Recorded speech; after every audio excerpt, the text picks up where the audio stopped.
দ্বাদশ শ্রেণীর কলন বিদ্যার নবম অধ্যায় নির্দিষ্ট সমাকলন ডেফিনিট ইন্টিগ্রেশন এই অধ্যায়টি নিয়ে আলোচনা করছি। এর আগে আমরা লেকচারে নির্দিষ্ট সমাকলনের যে প্রাথমিক ধারণা সেগুলো নিয়ে আলোচনা করেছি এবং আমরা নির্দিষ্ট সমাকলনের যে সমস্ত টপিকগুলো আমাদের এক্সামের জন্য গুরুত্বপূর্ণ সেগুলো আলোচনা করা হয়েছে এবং তার পরবর্তী লেকচারেও আমরা দেখেছি যে নির্দিষ্ট সমাকলনের যে প্রাথমিক যে অঙ্কগুলি আছে সেই অঙ্কগুলো কীভাবে আমাদের সমাধান করতে হয়। আমরা আজকের লেকচারে যোগফলের সীমারূপে নির্দিষ্ট সমাকলের সংজ্ঞা, এই সংজ্ঞার সাহায্যে কিভাবে আমাদের নির্দিষ্ট সমাকলের মান নির্ণয় করতে হয় সেটা দেখব। তার আগে আমরা যোগফলের সীমারূপে নির্দিষ্ট সমাকলের সংজ্ঞাটা দেখে নেব, তারপর আমরা যে প্রবলেমগুলো আছে সেগুলো আমরা করব। প্রথম দেখো আমরা লিখেছি এখানে যোগফলের সীমারূপে নির্দিষ্ট সমাকলের সংজ্ঞা। তাহলে এই যোগফলের সীমারূপে নির্দিষ্ট সমাকলের সংজ্ঞা বলতে কী বোঝাচ্ছে, আমরা এখানে একটা ফর্মুলা লিখেছি দেখো, যে integration lower limit a to b fx dx সমান limit h tends to 0 h r equals to 1 to n f of a plus rh, যেখানে nh equals to b minus a। So এটা হচ্ছে আমাদের main formula. যখনই আমাদের প্রশ্নে যোগফলের সীমারূপে বা নির্দিষ্ট সমাকলের সংজ্ঞার সাহায্যে মান নির্ণয় করতে বলবে, আমরা এই ফর্মুলার সাহায্যে নির্ণয় করব। সো এখানে দেখো আমরা দুটো ফর্মুলা লিখেছি, উপরে একটা লিখেছি, নিচে একটা লিখেছি। সো কখন কোনটা ইউজ করবো, দুটোই আমরা ইউজ করা যেতে পারে। সো আমরা মেনলি এই উপরে যে ফর্মুলাটা লিখেছি সেই ফর্মুলাটা ইউজ করবো। এখানে r এর মান 0 থেকে n-1 লিখেছি, আর এখানে r এর মান 1 থেকে n। আর কে আমরা কতগুলো লিখেছি, 1 থেকে n, কারণ n খানা ইন্টারভ্যালে ভাগ করা হয়েছে। এখানেও দেখো r এর মান 0 থেকে n-1, মানে এখানে কখানা আছে, n খানা আছে, তাহলে r এর মান 0 থেকে n-1, মানে এখানেও n খানা রয়েছে, এখানেও n খানা রয়েছে। সো এই n খানা জিনিসটা কি, এটা হচ্ছে আমাদের যে আমাদের f of x অপেক্ষক নিয়েছি। সো যে কোনো একটা অপেক্ষক দেখো, যে কোনো একটা অপেক্ষক y সমান f of x। এই যে y সমান f of x, আমরা এই যে ইন্টিগ্রেশনটা করছি a to b fx dx, এই যদি আমরা জ্যামিতিক তাৎপর্য দেখি, এই জ্যামিতিক তাৎপর্য কিছুই না, এই যে a রয়েছে আর b রয়েছে, এটা কি, এটাকে বলা হয় লোয়ার লিমিট, তার মানে x এর মান এটা। সো x সমান a ও x সমান b, এই যে a থেকে নিয়ে b পর্যন্ত x সমান a ও x সমান b সরলরেখা দ্বয় ও y সমান f of x অপেক্ষক, মানে যে অপেক্ষকের আমরা সমাকলন নির্ণয় করব, সেই অপেক্ষক দ্বারা সীমাবদ্ধ অঞ্চলের ক্ষেত্রফল। এই ক্ষেত্রফলটাকে আমাদের ম্যাথমেটিক্যালি এইভাবে লেখা হয়, limit h tends to 0 h summation r equals to 1 to n f of a plus rh। So এই যে আমরা লিখেছি এটা হচ্ছে আমাদের জ্যামিতিক আকার ব্যাখ্যা, এটা দেওয়া আছে। অর্থাৎ দেখো x সমান a দেওয়া আছে এই পয়েন্টটা, x সমান a দেওয়া আছে এই পয়েন্টটা, আর x সমান b দেওয়া আছে এই পয়েন্টটা। সো এই a থেকে নিয়ে b পর্যন্ত f of x যে আমাদের বক্ররেখা রয়েছে বা যে ফাংশন রয়েছে, যে অপেক্ষক রয়েছে, সেই অপেক্ষকের a থেকে b পর্যন্ত x অক্ষ দ্বারা যে তোমার ক্ষেত্রফল কভার করবে, সেই ক্ষেত্রফলের মানটাই হচ্ছে আমাদের এই ভ্যালুটা। আর এটাকে আমাদের অপেক্ষকের নির্দিষ্ট সমাকল বলা হয় এবং এটাকে দেখো এভাবে লেখা হয়, integration a to b fx dx। সুতরাং আমরা a to b fx dx এটাকে ক্যালকুলেট করলে যা মান পাবো, অবশ্যই এই যে সমষ্টি বা যে সিগমার আকারে লিখেছি এর আকারেও মান নির্ণয় করলে ইকুয়াল ভ্যালু পাবো, সেই জন্য এটা ইকুয়াল দেওয়া আছে। তো এটা গেল আমাদের তোমার যোগফলের সীমারূপে প্রকাশ করা আছে, এর ভ্যালু যা হবে এর ভ্যালু তাই হবে। সুতরাং আমাদের এখান থেকে এটা এসছে। সো এটার প্রকাশই হচ্ছে আমাদের এটা, আর এটাকে বলা হচ্ছে আমাদের ডেফিনাইট ইন্টিগ্রেশন বা নির্দিষ্ট সমাকল। তাহলে দেখো এখানে এই যে আমরা ইন্টিগ্রেশনের চিহ্ন পেয়েছি, এই চিহ্নটা কী করে এসেছে, এই চিহ্নটা আদৌ কিছুই নয়, যে আমরা সামেশন বা সমষ্টি বলছি, সাম লেখা আছে। এই যে সামের যে এস আছে, এই এসটাকে যদি আমরা এক্সটেন্ড করি, এই এসের মাথাটাকে আর এই শেষ মাথাটাকে যদি আমরা ধরে একটু এক্সটেন্ড করা হয় উপর নিচে, তাহলে দেখো এরকম চিহ্ন আসে। সেই জন্য এই সমষ্টি এস থেকে আমাদের এসেছে নির্দিষ্ট সমাকলের চিহ্ন, সেই নির্দিষ্ট সমাকলের চিহ্নটা এসছে। এবার আমরা কি করবো, এই যে আমাদের তোমার দেওয়া আছে এর সাহায্যে আমরা যোগফলের সীমারূপে নির্দিষ্ট সমাকলের যে সংজ্ঞা, এই সংজ্ঞার সাহায্যে আমাদের যে প্রবলেমগুলো রয়েছে, যে অঙ্কগুলো রয়েছে, সেগুলো আমরা সমাধান করব। তার আগে এখানে বলি যে তোমার এই যে a to b fx dx এই ইন্টিগ্রেশনের মান এর আকারে দেওয়া আছে। সো এর আকারে আমরা সাজিয়ে মান নির্ণয় করব। কিন্তু প্রশ্নে যদি দেওয়া থাকে যোগফলের সীমারূপে নির্দিষ্ট সমাকলের সংজ্ঞার সাহায্যে মান নির্ণয় করতে পারে, তাহলে অবশ্যই আমাদের এই ফর্মুলার সাহায্যে তোমাকে নির্ণয় করতে হবে। নর্মালভাবে নির্ণয় করে তুমি যেরকম ভ্যালু পাবে, অবশ্যই এর আকারে নির্ণয় করলে একই ভ্যালু পাবো, কিন্তু আমাকে প্রশ্নে যোগফলের সীমারূপে লেখা থাকলে অবশ্যই আমাকে এই আকারে রূপান্তর করে নির্ণয় করতে হবে। তাহলে এটা গেল আমাদের যোগফলের সীমারূপে নির্দিষ্ট সমাকলের সংজ্ঞা। এই সংজ্ঞার সাহায্যে আমরা এবার প্রবলেম করি। যোগফলের সীমারূপে নির্দিষ্ট সমাকলের সংজ্ঞার সাহায্যে মান নির্ণয় করো। এর মান নির্ণয় করবো কার সাহায্যে, যোগফলের সীমারূপে। তো যোগফলের সীমারূপে আমার এর মান নির্ণয় করার আগে আমরা যখন এই অপেক্ষকের যোগফলের সীমারূপে নির্দিষ্ট সমাকলের সংজ্ঞার সাহায্যে মান নির্ণয় করব, সো মান নির্ণয় করার সময় কিছু কিছু আমাদের তথ্য আসবে যেগুলো আমরা ক্লাস 11-এ পড়েছি, সেগুলো আগে আমরা দেখে নেই, তারপরে আমরা তখন এর নির্দিষ্ট সমাকলনের সংখ্যার সাহায্যে মান নির্ণয় করবো। প্রথমে দেখো লিখেছি আমরা, ক্লাস 11 তোমরা শিখেছো, প্রথমে লিখেছি দেখো যে প্রথম n সংখ্যক স্বাভাবিক সংখ্যার সমষ্টি কত হয়, এটা আমাদের দেখো 1 + 2 + 3 up to n × n + 1/2, আমাদের এর ফর্মুলা লাগবে। দ্বিতীয় নম্বর হচ্ছে n সংখ্যক স্বাভাবিক সংখ্যার বর্গের সমষ্টি, এর ফর্মুলা কত হয় দেখো 1² + 2² + 3² up to n² n × n + 1 2n + 1 / 6। তারপর লিখেছি প্রথম n সংখ্যক স্বাভাবিক সংখ্যার ঘনের সমষ্টি, এর ফর্মুলা আমাদের জানা আছে, কত হয় 1³ + 2³ + 3³ up to n³, এর ভ্যালু হচ্ছে n × n + 1 / 2 তার হোল স্কোয়ার। এক কথায় n সংখ্যক স্বাভাবিক সংখ্যার সমষ্টি যেটা পেয়েছি তাকে হোল স্কোয়ার করে দেবো, তাহলে আমরা কি পাবো কিউবের, অর্থাৎ প্রথম n সংখ্যক স্বাভাবিক সংখ্যার ঘনের সমষ্টি পেয়ে যাবো। এবং এটা গেল আমাদের প্রথম n সংখ্যক স্বাভাবিক সংখ্যা কি নেব, শুধুমাত্র n সংখ্যক সমষ্টি নেব, n সংখ্যক বর্গের সমষ্টি, তারপরে n সংখ্যক ঘনের সমষ্টি, এই তিনটে সূত্র লাগবে আমাদের। আর এখানে লিখেছি দেখো n-তম পদ পর্যন্ত গুণোত্তর শ্রেণী সমষ্টি, ক্লাস 11 তোমরা শিখেছিলে, 11 শ্রেণীতে কি শিখেছি আমরা, গুণোত্তর শ্রেণী ছিল, সমান্তর শ্রেণী ছিল, তো আমরা এখানে গুণোত্তর শ্রেণী লাগবে a + ar + ar² up to ar⁴n, যেখানে আমাদের a কে বলা হয় প্রথম পদ আর ar কে বলা হয় সাধারণ অনুপাত। তাহলে এর সমষ্টি কত ছিল, এর সমষ্টি SN সমান আমরা পেতাম যে a × 1 - r⁴n / 1 - r, এ একটা ফর্মুলা ছিল। আবার এটাও লিখতাম a × r⁴n - 1 / r-1। সো এটা কখন হবে, এই ফর্মুলাটা তখনই লিখব যখন r এর মান 1 থেকে ছোট।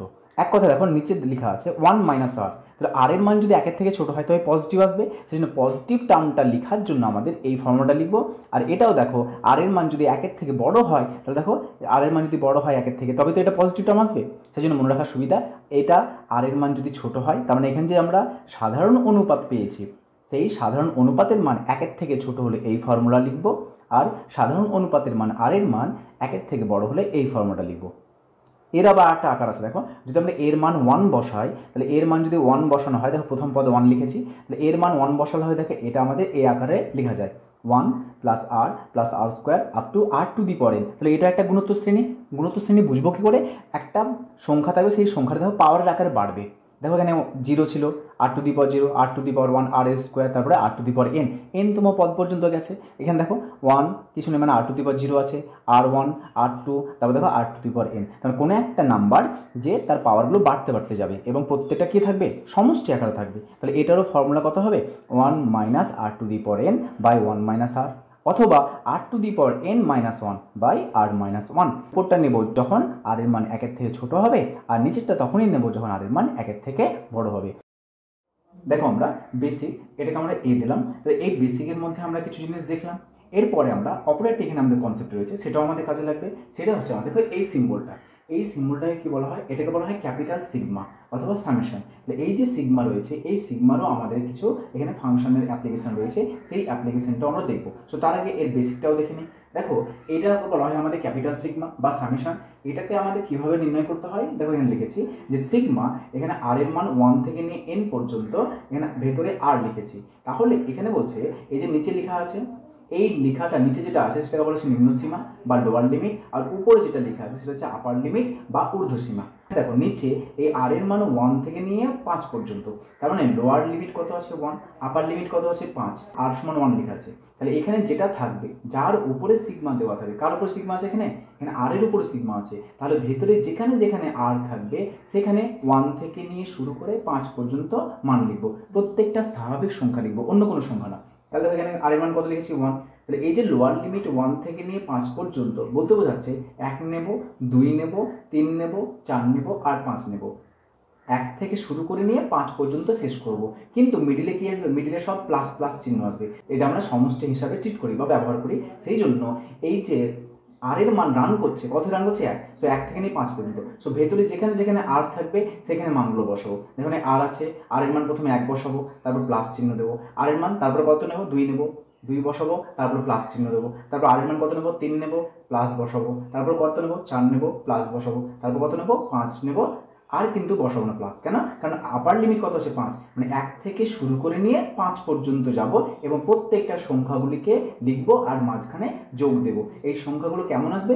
এর ভেতরে যেরকম ফাংশন আছে সেরকম। আমরা আর কয়েকটা এক্সাম্পলের সাহায্যে দেখবো যে সিগমাগুলো কিভাবে ভেঙে লিখতে হয়, কিভাবে তার মান নির্ণয় করতে হয়। দেখো আয়ের মান 1 থেকে নিয়ে 10 পর্যন্ত আয় লিখেছি। আয়ের মান 1 থেকে শুরু করে 10 পর্যন্ত লিখবো, তাহলে মান বসাও। এখানে আয়ের মান কত বসাবো? প্রথমে 1 শুরু করবো, 1 বসালাম, মিডিলে প্লাস সাইন দেবো, তারপর কত বসাবো? 2 বসাবো, মিডিলে প্লাস সাইন দেবো, তারপর কত বসাবো? 3 বসাবো, মিডিলে প্লাস সাইন দেবো। শেষ টার্ম কত লিখবো? 10। তো সবগুলো লেখার দরকার নাই, ডট ডট দাও, ডট ডট সাইন দিয়ে শেষ টার্ম কত লিখবো? 10। এটাকে যোগ করবো, যেহেতু আমরা দেখতে পাচ্ছি এটা 10 খানা স্বাভাবিক সংখ্যার যোগফলের সমষ্টি। কত হবে আমাদের ফর্মুলা? 10 × 10 + 1 / 2। ক্যালকুলেট করলে যেটা আসবে আমাদের।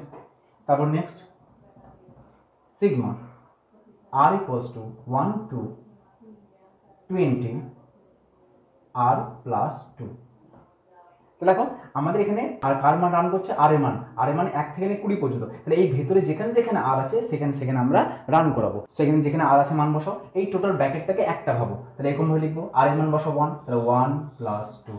শুধুমাত্র আর এর জায়গাতে বসাবো, মিডিলে প্লাস সাইন দেবো, কত বসাবো? 2 + 2, তারপর মিডিলে প্লাস দেবো 3 + 2। শুধুমাত্র আর এর জায়গাতে মান বসাচ্ছি। প্রথমে 1 বসালাম, প্লাস চিহ্ন দিলাম, 2 বসালাম, প্লাস চিহ্ন দিলাম, 3 বসালাম, প্লাস চিহ্ন দিলাম। লাস্ট টার্ম কত আসবে? শেষ হচ্ছে আমাদের 20। তাহলে 20 লিখবো এখানে, প্লাস ডট ডট করে প্লাস অফ 20 + 2। এবার ক্যালকুলেট করে যেটা আসবে ভাঙতে পারবো আমরা। সিগমা i = 1 to n, শুধুমাত্র ধরো না কে দেওয়া আছে, তাহলে এর মান কত হবে? এখানে দেখতে পাচ্ছি কার উপর দেওয়া আছে? সীমা। সীমা আয়ের উপর আছে। আচ্ছা ভেতরে কি আয় আছে? ভেতরে কিন্তু আয় নেই। তাহলে কি করব? এখানে আয়ের মান 1 থেকে n পর্যন্ত। যদি আয় থাকতো তাহলে আমি আয়ের জায়গাতে মান বসাতাম। যেহেতু এখানে আয় নেই, সুতরাং এই যে কে আছে সেই কেটাকে আমরা কতবার লিখবো? এই কেটাকে লিখবো আমি n সংখ্যক বার লিখবো, মানে k plus k plus k plus dot dot করে আপ টু কে লিখবো কত পর্যন্ত? n তম পদ পর্যন্ত। n তম পর্যন্ত লিখবো। তোমরা এখানে আমি 5খানা লিখে দিয়েছি, এই 5খানা একটু দেখবে, তাহলে বুঝতে পারবে আর সহজে। নোট আকারে লিখে নেবে। প্রথম দেখো এখানে লিখেছি কে, তাহলে এখানে কার মান? নিচে দেখবে যে কে রান করছে। এখানে কে এর মান 1 থেকে n পর্যন্ত। তাহলে কে এর জায়গাতে কত বসাবো? 1 1 2 3 4 আপ টু n পর্যন্ত। দেখো লিখেছি 1 + 2 + 3 আপ টু n পর্যন্ত। দেখো এখানে কে স্কোয়ার আছে, কে এর জায়গাতে 1 বসাবো, 1 স্কোয়ার, 2 বসাবো 2 স্কোয়ার, 3 বসাবো 3 এর স্কোয়ার, আপ টু n বসাবো n স্কোয়ার। দেখো কে কিউব আছে, এর কে রান করছে, সো কে এর মান 1, সো 1 থেকে n পর্যন্ত, তাহলে 1 cube + 2 cube + 3 cube up to n cube. দেখো শুধু 1 লিখেছি, তাহলে কে এর মান, যেহেতু কে নেই তাহলে এই 1টাকে কতবার যোগ করব? n সংখ্যক পদ পর্যন্ত। তাহলে n সংখ্যক পদ পর্যন্ত যদি যোগ করতে কত হবে? 1 + 1 + 1 আপ টু n সংখ্যক পদ পর্যন্ত n এর যোগফল, 1 এর যোগফল। তাহলে 1 এর, তাহলে n খানা 1 এর যোগফল মানে কত হবে? n। তারপর দেখো a k = 1 to n c, এই c হচ্ছে ধ্রুবক। তাহলে এখানে কে নেই, তাহলে কে নেই মানে সিটাকে বাইরে বের করে দাও। যেহেতু সিগমাটা কে এর উপরে আছে, এখানে কে যেহেতু নেই তার সিটাকে বের করে দিতে পারি। So K = 1 to n 1। দেখো এর আগে ভ্যালুটা বের করলাম, এর ভ্যালু কত পেলাম?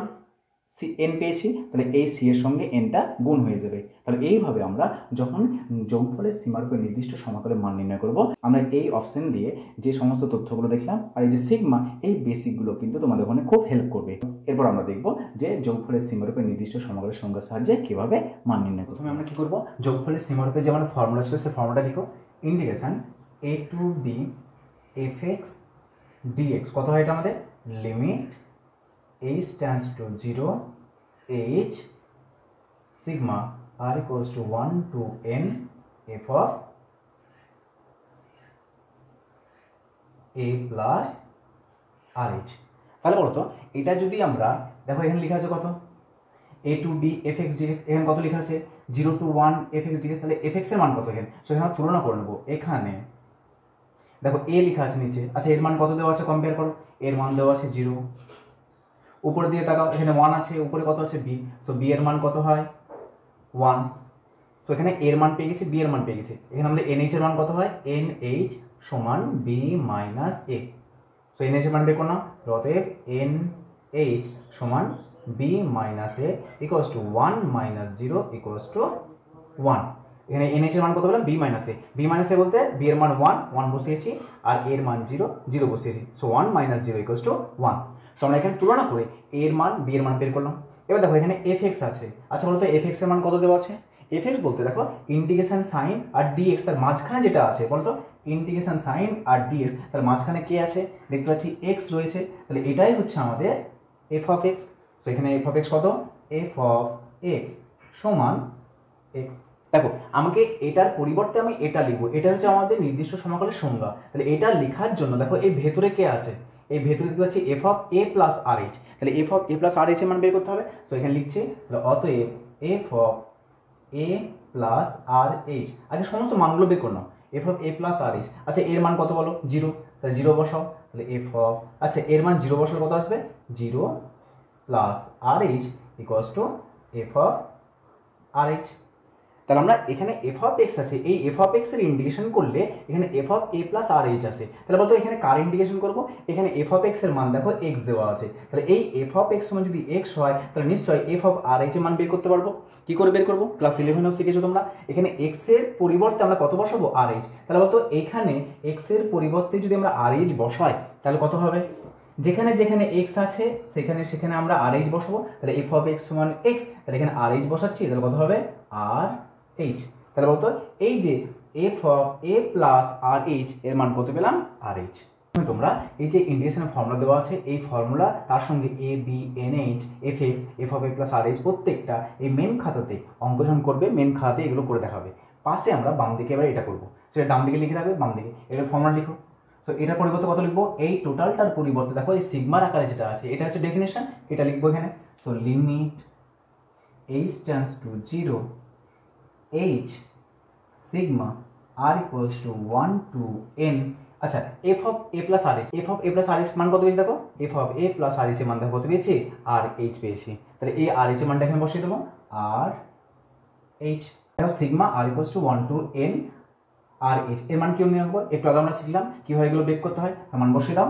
So limit H tends to 0, আচ্ছা এখানে দেখো এইচ, তাহলে আমি কি করছি আমাদের আর এর মান কত বসাবো, 1 থেকে নিয়ে n পর্যন্ত বসাও, আর এর মান 1 বসাও, 1 ইন্টু এইচ, 2 বসাও 2 ইন্টু এইচ, 3 বসাও 3 ইন্টু এইচ, লাস্ট টার্ম কত হবে n। সো n বসালে কত হবে, ডট ডট করে আপ টু লাস্ট টার্ম আসবে আমাদের n এইচ, এটা হবে আমাদের। সো এখানে দেখো কমন কি আসছে, কমন নিয়ে নাও। So limit H tends to 0 h into, দেখো প্রত্যেকটা পদে আমাদের এইচ আছে, এইচটা কমন নাও, এইচ কমন নিলাম, থাকছে কি আমাদের 1 plus 2 plus 3 up to last term কত n। তো দেখো এটা কত হয়, h into h, h square. So limit H tends to 0 h into h, h রাখলাম, এটার ফর্মুলা অ্যাপ্লাই করো। একটু আগে দেখলাম আমরা কত হয় এটা, এগুলো হচ্ছে প্রত্যেকটা n সংখ্যক স্বাভাবিক সংখ্যার সমষ্টি ফর্মুলা। ফর্মুলা বসাও n into n plus 1 divide by 2। এর পরের লাইনে দুটো জিনিস করতে হবে, এই দুটো জিনিস কিন্তু মাথার মধ্যে রাখবে। কি করবো আমরা, এখানে দেখো এই যে আমরা টার্ম, এই যে আমরা গুণের আকারে পেয়েছি, আচ্ছা এখানে বড় তো কতগুলো ব্র্যাকেট আছে বা কতগুলো পদ আমাদের গুণের আকার আছে, দুখানা আছে, দেখো n আছে আর n প্লাস 1 আছে। সো এইখানে যতগুলো ব্র্যাকেট থাকবে বা যতগুলো পদের গুণফল থাকবে প্রত্যেকটা পদের জন্য আমরা এখানে ততগুলো এইচ পাবো, এটা কিন্তু অবশ্যই মনে রাখবে। যদি মনে হয় এখানে এইচ এর মান কম চলে আসছে তাহলে নিশ্চয়ই কোথাও ভুল হয়েছে। এখানে কটা এইচ আছে, দুখানা এইচ আছে, কটা ব্র্যাকেট আছে, দুটো ব্র্যাকেট আছে, তাহলে এখানে আমরা কি করবো, প্রত্যেকটা ব্র্যাকেটকে একটা করে এইচ গুণ করে দেবো, না আমরা তৈরি করবো কি এন এইচ তৈরি করবো, তবেই তো আমরা এন এইচ এর মানটা অ্যাপ্লাই করতে পারবো। সো এখানে দেখো প্রথম এন আছে, এই এনটাকে একটা এইচ দাও। So limit H tends to 0 n into H, ভিতরে কত আছে n প্লাস 1, তাই এই ব্র্যাকেটকে একটা এইচ গুণ করবো, ব্র্যাকেটে এইচ গুণগুলো কত হবে n H plus H, n এর সঙ্গে এইচ গুণ করলে nh আর 1 এর সঙ্গে এইচ গুণ করলে h। দেখো এইটাকে একটা এইচ দিয়েছি আর এখানে একটা এইচ গুণ করলাম ব্র্যাকেটে, তাহলে আমরা দেখো nh into nh plus H হলো ডিভাইড বাই 2। তার প্রথম কাজ আমরা কি করব, ফর্মুলাতে তৈরি করার পরে যতগুলো এইচ থাকবে প্রত্যেকটা এইচকে আমরা যতগুলো ব্র্যাকেট থাকবে প্রত্যেকটা ব্র্যাকেটকে ইকুয়ালি ডিভাইড করে দেবো। কিন্তু এটা মনে রাখবে অবশ্যই এখানে যতগুলো ব্র্যাকেট থাকবে বা যতগুলো পদ থাকবে প্রত্যেকটা পদের জন্য এখানে ততগুলো এইচ আসবে। দুখানা আছে তার জন্য দুখানা এইচ এসছে, তিনখানা থাকলে তিনখানা আসবে, যদি কম বেশি আসে তার নিশ্চয় ভুল হয়েছে। এবার এখানে আমরা কি করবো, এন এর মান বসাবো, সর্বশেষ লিমিট বের করবো। তাহলে এন এর এইচ এর মান কত, 1, মান বসাও equals to limit h tends to 0 1 into 1 plus h divided by 2। এবার সর্বশেষ আমরা লিমিট বসাবো। দেখো লিমিটের মান যদি 0 বসাই তাহলে কোনো ইফেক্ট করছে না, ইফেক্ট বলতে আমাদের এখানে আনডিফাইন্ড আকার আসছে না, অনির্ণয় আকার আসছে না, সুতরাং h এর মান বসাও। 0 বসালে কত আসবে, 1 plus 0 by 2 ভ্যালু কত 1/2, এটাই হলো আমাদের অ্যান্সার। সো এর ইন্টিগ্রেশনের ভ্যালু কত 1/2। সংখ্যার সাহায্যে এর মান কত পেলাম 1/2। তাহলে দেখো এই 1/2 কিন্তু আমরা নর্মালভাবে ইন্টিগ্রেশন করলেও পাবো। দেখো নর্মালভাবে ইন্টিগ্রেশন করে এটাকে, so 0 to 1 x dx। So x এর ইন্টিগ্রেশন কত হয় x²/2, 0 to 1 আপার লিমিট বসাও 1/2 মাইনাস লোয়ার লিমিট বসাও 0² equals to 1/2 minus 0 equals to 1/2। দেখো এখানে 1/2 পেলাম, এটাতেও 1/2 পেলাম। তাহলে আমরা এত বড় করবো কেন? এত বড় যেহেতু আমাদের প্রবলেমে অবশ্যই নির্দিষ্ট সমাকলের সংজ্ঞা যদি বলে দেওয়া থাকে বা যোগফলের সীমারূপে বলে দেওয়া থাকে, তাহলে আমাদের কিন্তু ওই প্রসেসেই করতে হবে। এই নর্মালভাবে করে দেখো এখানে অ্যান্সার পাচ্ছি, এখানে অ্যান্সার পাচ্ছি, ইকুয়ালি অ্যান্সার পাবো, অবশ্যই ইকুয়ালি অ্যান্সার পাবো। কিন্তু কখনো আমাদের কি করতে হবে, যে যোগফলের সীমারূপে যদি বলে দেওয়া থাকে তাহলে আমাদের যোগফলের সীমারূপে কিন্তু অ্যান্সার করতে হবে। আমরা পরবর্তী লেকচারে আমরা আরও যে প্রবলেমগুলো রয়েছে নির্দিষ্ট সমাকলের সংজ্ঞার সাহায্যে সেই সমস্ত প্রবলেমগুলো দেখবো, এবং দেখবো সেখানে কোথাও আমাদের বর্গের সমষ্টির ফর্মুলা লাগছে, কোথাও আমাদের ঘনের সমষ্টি লাগবে, কোথাও গুরুত্ব শ্রেণী লাগবে। তো আমরা পরবর্তী প্রবলেমগুলোতে সেগুলো নিয়ে আরও আলোচনা করবো।